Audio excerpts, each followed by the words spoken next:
This is the second in our series of 3. The first one we had was on April 9th, and that was a great panelist. And tonight we have a really great panelist as well. So just so you're aware, our third event is on June 11th in the same place. And so every year, LandWatch chooses a subject matter that's really important in the county right now. And right now, of course, Fort Ord is probably the most important issue besides water in the county of Monterey. So that's why we chose Fort Ord issues to be the topic. Is there feedback? Yeah, there is. Yeah, there's feedback.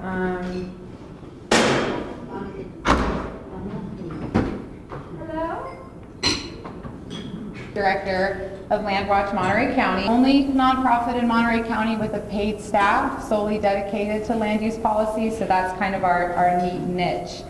One of the most critical tasks of LandWatch is to ensure that the public stays informed about issues and decisions about the land. So for instance, think about the MST Whispering Oaks project that was ultimately turned down by the Board of Supervisors on February 14th of this year. Thank you, Connie. What ensured that the Board of Supervisors reversed their vote on that project was that the public was totally engaged. Yes, LandWatch filed a lawsuit. Yes, it took a referendum. But what ultimately made the Board of Supervisors change their mind is because the public was so engaged and so willing to do a referendum and so willing to file a lawsuit. That is what LandWatch wants to ensure happens, that everyone knows what's going on and can participate in a way that makes our elected officials do the right thing.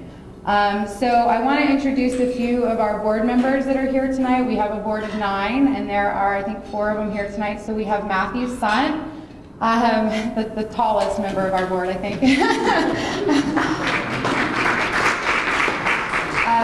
Janet Brennan is here. She's our board secretary. The president of our board this year is here, Chris Fitz, former executive director. And then the treasurer of our board, Julie Engel, is also here. I would also like to introduce someone else that's pretty special here tonight, Chris Flesher. He is our office manager and my right-hand man. LandWatch would not be as successful as we are without Chris Flesher. He's amazing. So before I, and there's a couple of elected officials in the room. Jan Schreiner, she's a member of the Marina Coast Water. And we have someone running for the 5th District, Supervisor Mark Del Piero in the back there. And I believe that's it for electeds.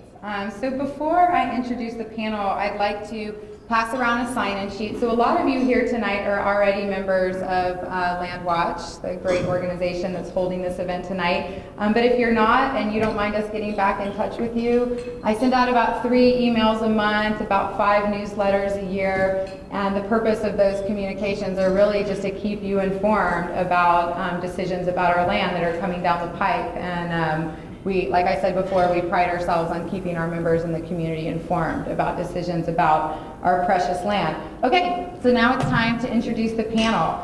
So we've got 3 folks here tonight that want to explain how they're cleaning up the former Fort Ord. So Bill Collins is a wildlife biologist with the U.S. Army Fort Ord Base Realignment and Closure Cleanup Office, and he will present on the Army's cleanup efforts with an emphasis on the prescribed burns that we're also familiar with in this county. Welcome, Bill. Stan Cook is the program manager of the Fort Ord Reuse Authority Environmental Services Cooperative Agreement Remediation Program. That's a really long title. And he'll discuss the ESCA aspects of munitions cleanup. And then Dan Amadeo finally will give an overview of Fort Ord cleanup on behalf of Marina in Motion. So I really want to thank the 3 panelists for being here. I know this is a subject matter that I'm actually not that familiar with, so I'm really excited to learn about what you guys are up to. So the presentations will probably last about 40 minutes, and then there'll be plenty of time for questions and answers. And then my final point is, some of the, as you notice, there's art in the room tonight. There's been some amazing photography and art that have come out of Fort Ord. People just that are so inspired about the beautiful lands that we know as Fort Ord. And Image Makers is the photography group that is presenting their art tonight. And then, of course, Steve's Mac, who's our amazing local photographer from Marina. He's also a Marina Planning Commissioner. So please take a look at the art.